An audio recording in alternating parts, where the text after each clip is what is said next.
ரொம்ப நாளுக்கு அப்புறம் எனக்கு பிடிச்ச நீர் உருண்டை தான் பண்ண போகிறேன். அதுக்கு நைட்டே இட்லி ஊற வைக்கிறப்ப இதுக்கும் தனியாக ஊற வச்சுட்டு படுத்தாச்சு. காலைல கிளம்புனதும் செடிக்கு தண்ணி ஊற்றுனா இன்றைக்கி ஒரு ரோஸ் பூத்துருந்துச்சு. ஆனால் குட்டியாக இருக்குது, பெருசாக்க என்ன பண்ணுறதுன்னு தெரில. ஆனால் குட்டி ரோஸாக தான் பூத்துட்ருக்கு.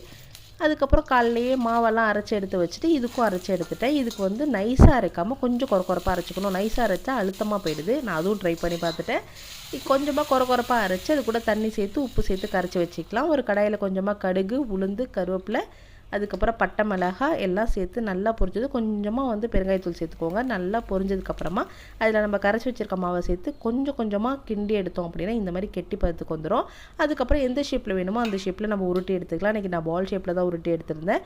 இது டேஸ்ட்டு சூப்பராக இருக்கும். கண்டிப்பாக ட்ரை பண்ணி பாருங்கள். இது ஒரு இட்லி பாத்திரத்தில் மாற்றி 5லேருந்து 8 நிமிஷம் வரைக்கும் வேக வச்சு எடுத்தால் சூப்பரான ஒரு நீர் உருண்டை ரெடி. கண்டிப்பாக ட்ரை பண்ணுங்கள். இன்னொன்று, இதுக்கு வந்து கார சட்னி வச்சு சர்வ் பண்ணி பாருங்களேன். டேஸ்ட் சூப்பராக இருக்கும். இதில் வந்து ஸ்வீட் போட்டால் ஸ்வீட் கொழுக்கட்டை.